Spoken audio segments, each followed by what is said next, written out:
L'écologie humaine est basée sur un constat simple. Le désastre environnemental est une conséquence de la violence faite à l'être humain. Voilà pourquoi, dans ce podcast du courant pour une écologie humaine, nous valorisons les personnes qui tentent de créer des chemins de sortie de l'époque moderne. Abonnez-vous pour être alerté des prochaines actions.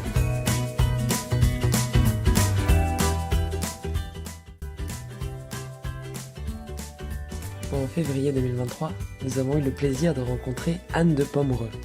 Elle a écrit Éloge de la passoire. Anne de Pomereux, bonjour, merci beaucoup d'être avec nous aujourd'hui. Certains l'auront peut-être deviné avec le titre de votre livre, mais votre thématique aujourd'hui, c'est la mémoire. Alors déjà, pourquoi s'en préoccuper de la mémoire ? La mémoire, le problème, c'est que moins on s'en sert, moins elle nous sert. Moins on s'en sert, moins elle nous sert. Or, aujourd'hui, on a le sentiment que, vu la surcharge d'informations, on a tout délégué dans les mémoires externes et que c'est vraiment pas la peine d'aller s'encombrer à l'intérieur de nous-mêmes. Résultat, quand on a besoin de mémoriser, on se sent un peu démuni et on a le sentiment de ne plus arriver à le faire. Et ça, c'est un sentiment extrêmement désagréable. Mon enjeu, c'est de redonner de l'espérance, de l'espoir et des moyens d'avoir une meilleure relation avec notre mémoire humaine, qui est faite d'oubli. Parce que la mémoire, ce n'est pas le contraire de l'oubli. C'est-à-dire que l'oubli fait partie intrinsèquement de la mémoire humaine, et sans oubli, aucune mémoire humaine n'est une bonne mémoire humaine. Donc c'est quand même très intéressant ça, oui. Donc, retrouver un lien mieux ajusté avec cette mémoire, savoir s'en servir quand on en a besoin, savoir la travailler en profondeur, parce que c'est utile, c'est efficace et ça rend heureux aussi. C'est que la troisième, une autre variable importante, c'est que quand on sait des choses de mémoire, ben, on est heureux de savoir des choses de mémoire et de ne pas toujours avoir à trouver à l'extérieur de nous, avec cette inquiétude de savoir si ce qu'on va trouver est juste ou pas. Ouais. Enfin, je sens une forme de menace sur la mémoire humaine et j'ai envie de la défendre de cette mémoire imparfaite, cette mémoire qui oublie, cette mémoire qui a des trous, cette mémoire qui reconstruit. Elle est quand même géniale et c'est vraiment dommage de ne pas s'en servir, de ne pas la développer, de ne pas avoir une bonne relation avec elle. Parce que plus on va vers un monde numérisé, plus elle va être utile, ce qui est complètement contre-intuitif. On a tendance à se dire, bah non, plus besoin, tout est dans les machines. Non, parce qu'on ne peut pas vraiment trouver de l'information si on n'a pas des bases, si on ne sait pas déjà un peu. Et pour savoir un peu, il faut de la connaissance. On ne va jamais devenir Google, on ne va jamais devenir une encyclopédie, ce n'est pas du tout l'enjeu. Mais l'enjeu, c'est d'être capable de raisonner, de chercher à partir de briques d'informations bien stables qu'on a en nous et qu'on doit garder de mémoire. Comment est-ce qu'on fait pour la travailler, cette mémoire ? Finalement, si on réfléchit bien, on est ce qu'on répète tout le temps. On n'aime pas mémoriser parce que pour mémoriser, il faut répéter, il faut rabâcher. Notre cerveau humain, notre attention, notre personne humaine a beaucoup plus d'attrait vers la nouveauté et le traitement de surface. Or, la mémoire, c'est la répétition et le traitement en profondeur. On n'aime pas. On aime savoir, on n'aime pas apprendre. Moi, je sens que par rapport à ça, surcharge d'informations, moyens technologiques puissants pour avoir l'impression de pouvoir accéder aux informations sans effort, eh bien, la concurrence de la mémoire, elle est forte. Et que, donc, dans l'avenir, je m'inquiète un peu sur cette incapacité qui peut grandir de recourir à notre mémoire humaine, parce qu'elle est moins fiable qu'une mémoire de machine. Et donc, je milite pour utiliser nos mémoires humaines tout en utilisant les machines. Hein, ce n'est pas l'un contre l'autre. Mais c'est vivre ensemble mieux et ne pas lâcher l'affaire. Voilà. Malgré les trous de mémoire, malgré la vieillesse, malgré les maladies, malgré l'oubli, malgré tout ça, non, on continue à apprendre des choses et de tenir en mémoire de la connaissance parce que c'est comme ça qu'on vivra mieux à l'ère des machines, à l'ère de la distraction perpétuelle, à l'ère moderne en toute simplicité. On est ce qu'on répète. Voilà. Mbappé, il est footballeur. Pourquoi il est footballeur? Parce qu'il joue au football tout le temps. Un pianiste, il joue du piano tout le temps. Un prof, il est bon dans sa matière parce qu'il la répète tout le temps. Donc, on finit par devenir ce qu'on répète. Et donc, quelque part, on a horreur de répéter, mais finalement, on est ce qu'on répète. Donc, il y a quelque chose d'incohérent là-dedans. Et je pense que dans le traitement en profondeur, le fait de revenir sur ce qu'on apprend, sur la connaissance, etc., c'est pas mauvais. Et c'est pas ennuyeux, à condition d'y trouver un peu de plaisir. Pour l'instant, on a parlé de la mémoire en général, mais est-ce que c'est quelque chose d'homogène ou est-ce qu'il y a des types de mémoire différents? Là, on va s'intéresser à la mémoire cérébrale. Donc déjà, les scientifiques ont mis en évidence depuis peut-être 80 ans, et puis ça s'est affiné avec les méthodes d'imagerie médicale, qu'il n'y a pas une seule mémoire, mais qu'il y a plusieurs systèmes de mémoire. Alors, le plus évident, c'est d'abord la mémoire à court terme et ensuite la mémoire à long terme. La mémoire à court terme, elle est activée par l'ouverture de nos sens, de nos 5 sens. L'information va arriver à l'intérieur de nous par des portes. Et ces portes sont les 5 sens. Elle est d'abord traitée par un système de mémoire qui est appelé soit mémoire à court terme, soit mémoire de travail. C'est une mémoire extrêmement importante. Hein. Elle est capitale, cette mémoire. Mais, comme son intitulé le laisse subodorer, elle n'est pas faite pour conserver les choses à long terme. Elle se vide. Elle se vide et elle se vide vite et complètement pour être toujours disponible à la nouveauté. Donc, soit il y a transfert de l'information dans la mémoire à long terme, soit il n'y a pas, et dans ce cas-là, il y a oubli. Donc, première étape, mémoire à court terme. C'est le premier traitement. Ensuite, l'information va entrer, s'il y a traitement, dans la mémoire à long terme. Et la mémoire à long terme, donc la mémoire d'éléphant, elle-même est subdivisée en 2 grandes catégories. La mémoire explicite ou implicite, on pourrait dire autrement, mémoire consciente ou inconsciente. À l'intérieur de ces 2 grandes catégories, ça se divise encore. On va prendre la mémoire consciente, donc en gros la mémoire des apprentissages et des souvenirs. La mémoire sémantique, c'est la mémoire des savoirs. Et puis la mémoire des souvenirs. La mémoire des souvenirs, le simple fait de vivre, va engranger des souvenirs. Et ces souvenirs, on va les oublier petit à petit. Sauf certains. Sauf ceux qu'on révisite. Et dans cette mémoire des souvenirs, qui est une mémoire qui oublie beaucoup. Alors, vous voyez qu'il y a une poubelle en bas de l'écran parce que toutes ces mémoires oublient.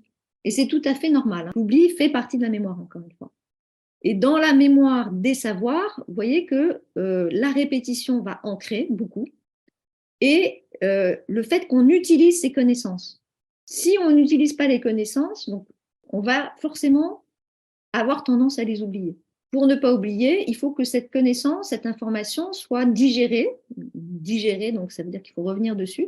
La digestion est lente pour la mémoire. Hein. On est plus dans une digestion de ruminant, comme une vache. Pour que l'information soit bien digérée, il faut venir faire des allers-retours avec l'intelligence, comprendre, etc., pour que ça s'ancre et que ça s'installe ensuite définitivement dans une mémoire à long terme. La mémoire des souvenirs, c'est une mémoire qui est assez peu fiable. Il y a beaucoup d'oubli. Et il faut savoir qu'un souvenir est toujours une reconstruction. Donc le souvenir va évoluer avec l'évocation. C'est la Madeleine de Proust, il suffit d'une odeur, il suffit d'une photo, etc. Pof, le souvenir se redéclenche. Et l'évocation fait que le souvenir va un tout petit peu se modifier.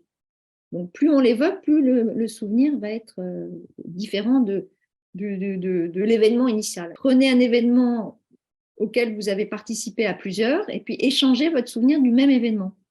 Et vous verrez que l'évocation sera complètement différente. Donc ça, c'est la mémoire consciente. Consciente, ça veut dire ça passe par la partie du cerveau qui est vraiment derrière le front, le lobe préfrontal. C'est là que l'information s'installe. Et puis, il y a la mémoire implicite ou inconsciente. Alors celle-là, l'apprentissage, la plus connue, la plus intéressante et la plus présente en nous, c'est la mémoire qu'on appelle procédurale. C'est une mémoire qui s'apprend par des gestes. Typiquement, apprendre à faire du vélo, apprendre à conduire sa voiture, apprendre à jouer du piano, de la guitare, etc. Donc l'apprentissage est très lent, mais une fois qu'il est là, une fois que c'est acquis, ça ne se perd pas. Prenez quelqu'un qui est complètement amnésique suite à un traumatisme crânien, une maladie ou une démence. Il aura perdu énormément de sa connaissance. Il aura complètement perdu sa mémoire des souvenirs. Il aura une incapacité à former des souvenirs nouveaux, mais il garde de manière assez forte le souvenir des gestes. Il y a un cas, moi, qui m'avait fasciné. C'était un chef d'orchestre qui a eu une maladie qui lui a rongé la partie du cerveau qui sert à la mémoire, et donc complètement amnésique. Il se souvenait que de sa femme, même ses enfants. Et en tant que chef d'orchestre, il savait jouer du piano aussi, et on le voit complètement amnésique, continue à déchiffrer ses partitions et à jouer du piano, et se souvenir de morceaux anciens.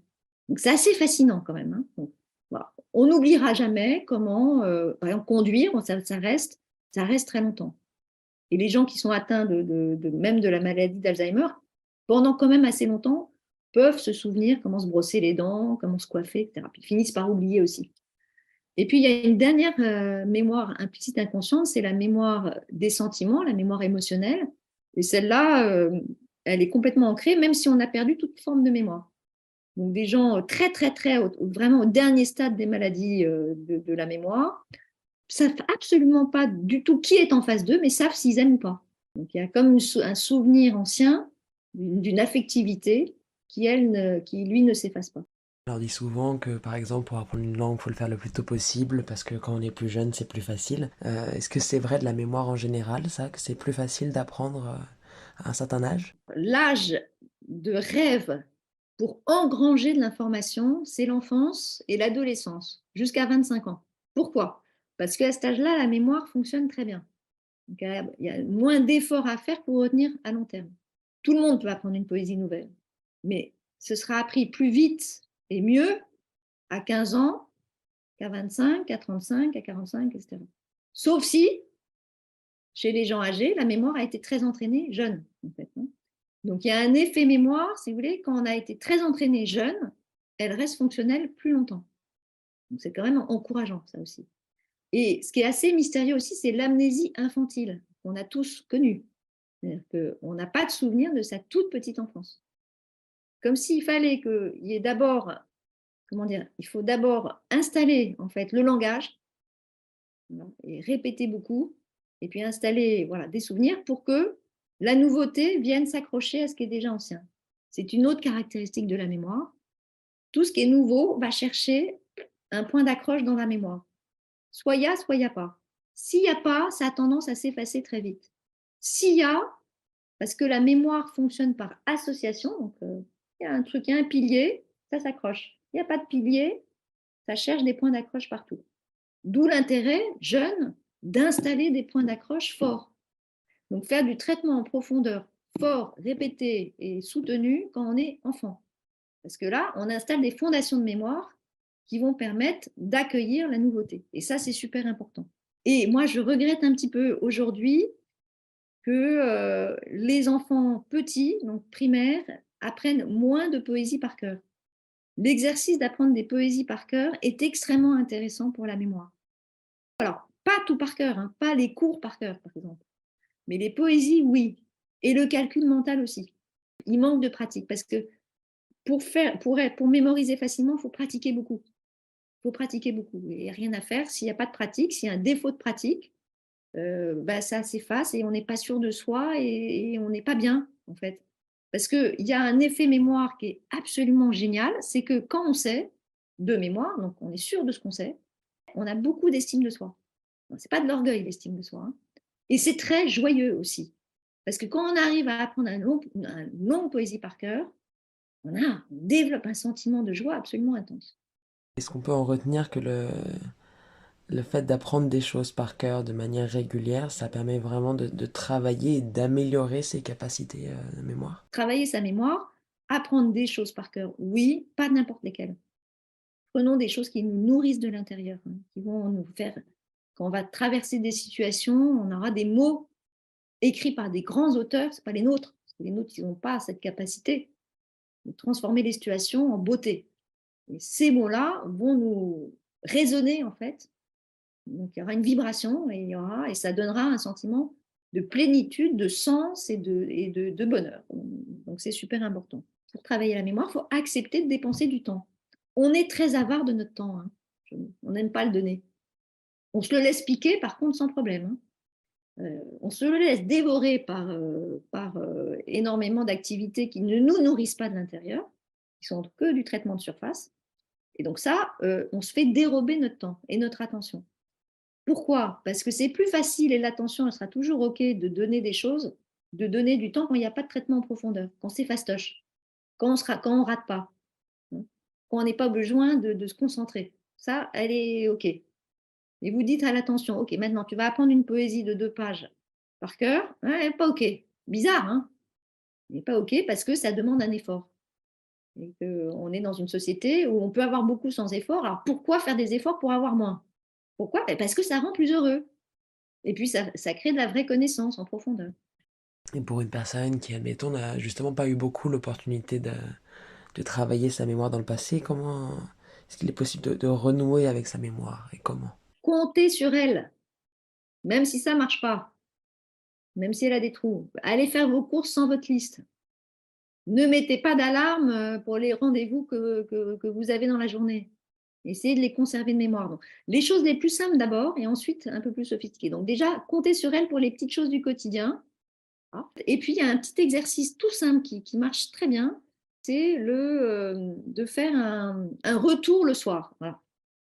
On se pose avant de se coucher, et essayer de mémoire, se souvenir qu'est-ce que j'ai fait aujourd'hui, tant qu'à faire, mettre du positif, hein, qu'est-ce qui m'a fait plaisir aujourd'hui, qu'est-ce que je retiens de ma journée, est-ce qu'il y a une phrase qui m'a marqué, une rencontre, quelque chose que j'aurais envie de conserver en mémoire, voyez, de le faire consciemment. Le tri, il se fera de toute façon inconsciemment pendant la nuit. La mémoire va le faire toute seule hein, pendant la nuit. La mémoire inconsciente va travailler. Mais c'est l'inconscient dans la nuit qui travaille et qui va retenir et puis filtrer en fait. Filtrer tout ça. Mais on peut le faire aussi de manière consciente. Donc c'est un très bon moyen de travailler sa mémoire et qui prend aucun temps. Ensuite, qu'est-ce qu'on peut faire d'autre? On peut faire des exercices comme apprendre des poésies. Une fois, j'insiste, voilà, une poésie par mois. Une poésie par mois, une poésie tous les 2 mois. C'est pas beaucoup, mais c'est déjà pas mal. J'ai une amie qui a monté un concours de mémoire l'été, quand toute la famille, les copains sont en vacances à l'île-Dieu, là, ils organisent un festival de mémoire. Et chacun vient avec un truc qu'il a appris par cœur pendant l'année. Et c'est très joyeux, c'est festif. Ça peut être des bouts de pièces de théâtre, ça peut être des poèmes, ça peut être de la musique, ça peut être ce que vous voulez. Mais c'est fait ensemble, parce que faire tout seul, c'est un côté un petit peu aussi. Voilà. Qu'est-ce qu'on peut faire d'autre? Apprendre des numéros de code de porte par cœur. Apprendre des numéros de téléphone par cœur. On n'a pas besoin de le faire, tout est dans la machine. Mais quand vous perdez la machine et que vous ne connaissez pas le numéro de votre enfant, de votre mari, de votre proche, parce qu'il est dans la machine, vous êtes bien embêté. Donc faire des efforts. Apprendre son numéro de carte bleue par cœur. Des choses comme ça, toutes simples. Hein. Pour les contenus plus larges, par exemple un livre. Moi, je lis beaucoup, donc j'oublie beaucoup ce que j'ai lu, évidemment. Si je veux me souvenir mieux de ce que j'ai lu, déjà, il faut que j'encode le titre et l'auteur, parce que c'est ce qui va s'effacer en premier. Ça va s'effacer en premier parce que c'est abstrait. Il n'y a pas de point d'accroche. Il faut un point d'accroche pour que la mémoire fonctionne. Et puis ensuite, si je veux retenir un peu plus à long terme ce que j'ai lu, il faut que je le partage. Je retiens mieux ce que je donne. La connaissance s'accroît avec le don. C'est même génial. Plus je donne, plus je retiens. Plus je donne, plus je garde. Plus je partage, plus je retiens. Ça, c'est des bons exercices de mémorisation. Donc, partagez votre culture, vos centres d'intérêt. On ne peut pas se plaindre d'avoir oublié un livre si on ne l'a pas partagé, si on n'a pas fait quelque chose, et si on ne l'a pas lu au moins 3 fois, en fait. Si on veut vraiment retenir le contenu d'un livre, une fois ne suffit pas. Il faut lire une fois, 2 fois, 3 fois, 4. On ne va pas lire la recherche de Proust 10 fois, hein. C'est trop long. Donc, on va accepter de l'oublier. Oui, c'est tout simple. Soit on accepte d'oublier, soit on veut retenir, et si on veut retenir, traitement un peu plus en profondeur, plus de réactivation, du partage et de la joie de le faire. On aime dire que la mémoire est sélective, mais comment est-ce que ça fonctionne, ça, la sélection inconsciente ou consciente des souvenirs? Si on cherche un souvenir précis à une date précise et qu'il n'y a pas eu d'événement saillant, ce qui est logique, c'est qu'on va oublier. C'est normal. En fait, il ne faut absolument pas s'en faire. La mémoire a autre chose à faire que de s'encombrer avec ce qu'elle considère comme pas prioritaire. Et parmi les priorités, il y a les émotions. Donc, elle va très bien se souvenir, et peut-être même trop se souvenir des émotions. Alors, si c'est des émotions positives, comme un super dîner au resto avec un menu pas possible, ça, c'est une émotion positive et elle va avoir tendance à se souvenir. En même temps, tout dépend avec qui. Tout dépend de l'intensité de l'émotion qui vous lie à la personne en face. Hein. Si on est vraiment amoureux, on va mieux se souvenir que si on n'est pas trop... Ouais. Même si le resto est bon, vous voyez ce que je veux dire. Donc, l'intensité de l'émotion.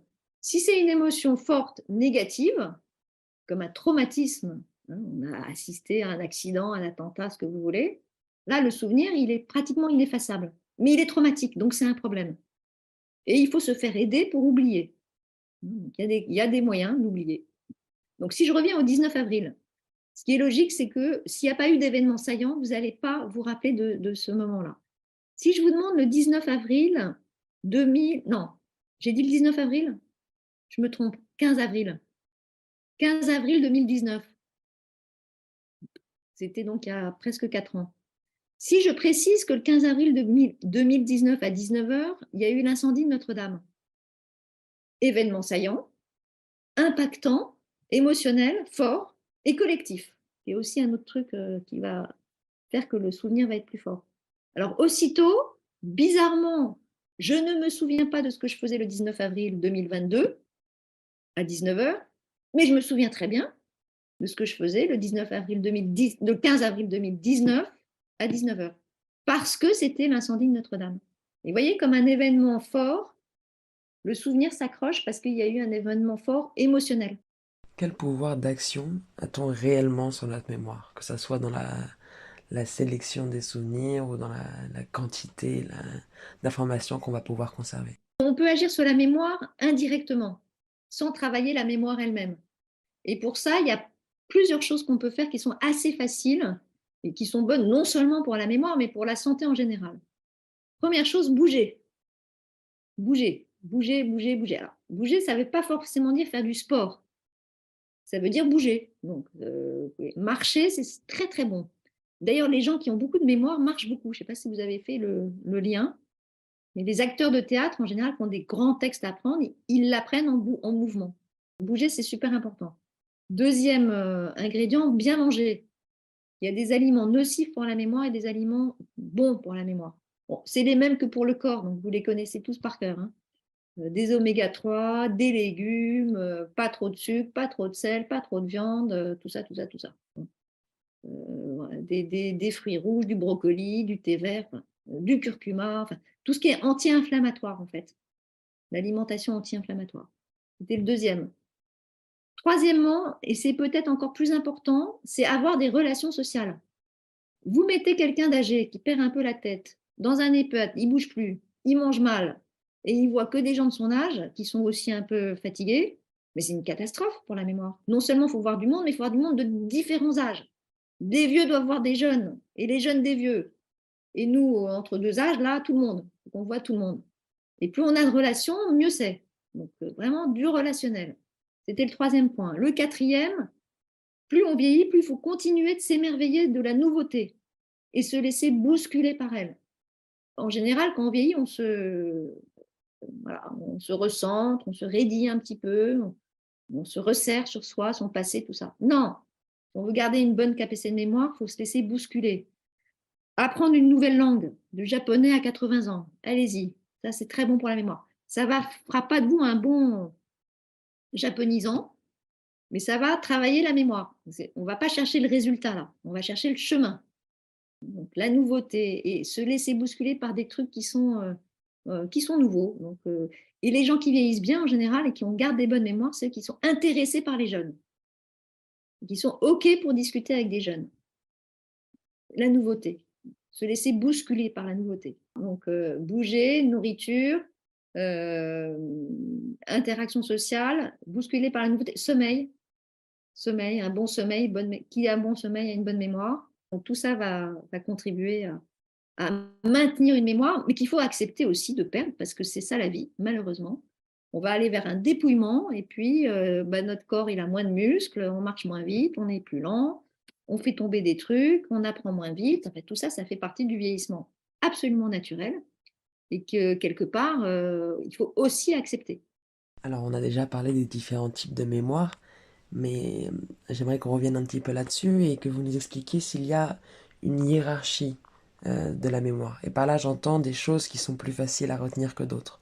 Donc, par exemple, on disait que la mémoire passe beaucoup par les sens. Est-ce qu'il serait plus facile de retenir des choses, des informations perçues par la vue que par l'ouïe, par exemple? La mémoire aime les images. La mémoire retient des images. Elle retient ce qu'elle peut voir. Un nom, c'est abstrait. Et elle n'est pas faite, la mémoire n'est pas du tout faite, elle n'est pas conçue pour retenir les abstractions. Donc, si on veut retenir un prénom et l'accrocher à un nom, il faut déjà faire un traitement attentionnel, il faut être attentif à la personne. Et puis ensuite, il faut encoder le nom. Il y a un truc tout simple qu'on peut faire. C'est essayer en observant la personne, de lui donner un attribut. Un attribut, c'est une caractéristique physique propre. Et à partir de cette caractéristique physique propre, d'encoder le nom par une image. Dans une réunion, par exemple, c'est épouvantable ça. Il y a un tour de table à la réunion, tout le monde se présente, vous êtes arrivé à la fin, vous avez oublié le début. Si vous redemandez aux gens de se présenter en donnant juste un attribut, je l'ai fait l'autre jour, c'est magique. Laurence, Auvergne. Philippe, cinéma. Camille, lunettes vertes. Vous faites le tour de table. Aussitôt, en fait, on va associer Laurence, Auvergne, on va avoir une image, on va accrocher la personne et on retrouvera le prénom par l'Auvergne. C'est tout simple, mais il faut des points d'accroche concrets, visuels, et qu'on peut mettre dans une forme d'imagination. Alors évidemment, on a parlé de mémoire pendant tout ce temps et vous avez aussi évoqué l'oubli, bien sûr. Donc pour terminer, est-ce que vous pourriez nous expliquer un petit peu plus en profondeur l'importance de l'oubli pour la mémoire? Sans oubli, il n'y a pas de bonne mémoire. Sans oubli, il n'y a pas de bonne mémoire. Une bonne mémoire est faite d'oubli. Donc il ne s'agit pas de tout retenir, il s'agit de sélectionner ce qu'on va retenir. C'est merveilleusement bien construit quand même la personne humaine. Hein. Merveilleusement. Et ça existe des gens qui ne peuvent pas oublier, qui n'ont pas cette capacité. Ils ne peuvent pas vivre normalement. C'est un trouble. C'est un handicap même. L'hypermnésie, donc l'incapacité d'oublier, rend la vie horriblement difficile. Alors, l'indice qu'on est en bonne santé, c'est qu'on va oublier le négatif et ressasser le positif. L'indice qu'il y a un problème de santé mentale ou d'épisode un petit peu dépressif, sans forcément être dans une dépression d'ailleurs, que ça va moins bien, qu'on broie du noir, c'est qu'on va ressasser le négatif et lâcher le positif. À la fin d'une journée, c'est un peu méthode Coué, hein, mais ça marche. Ressassons le positif, ce qui nous a réjouis dans la journée. Ça peut être des choses très simples, un rayon de lumière qui a traversé une vitre et qui a éclairé un tableau, ça peut être ça, hein, ça peut être tout simple. Ce que je veux dire, c'est qu'il n'y a pas forcément besoin d'avoir des événements exceptionnels pour ressasser ce qui est savoureux, en fait. Hein. On peut ressasser ce qui est savoureux dans des choses qui ont peut-être un peu moins de goût, mais qui vont suffire à nous rendre heureux. Voilà. Et puis l'oubli de tout ce qui nous encombre, mais c'est génial. Anne de Pomereux, merci beaucoup d'être venue avec nous aujourd'hui nous faire l'éloge de la mémoire et vous m'avez presque redonné le goût du par cœur. Et merci à tous et à toutes d'avoir écouté cet épisode. À très bientôt pour de nouveaux podcasts inspirants sur cette chaîne du courant pour une écologie humaine. Abonnez-vous pour ne rater aucun épisode et abonnez-vous également à notre newsletter mensuelle. N'hésitez pas à nous contacter sur les réseaux ou à national@écologiehumaine.eu.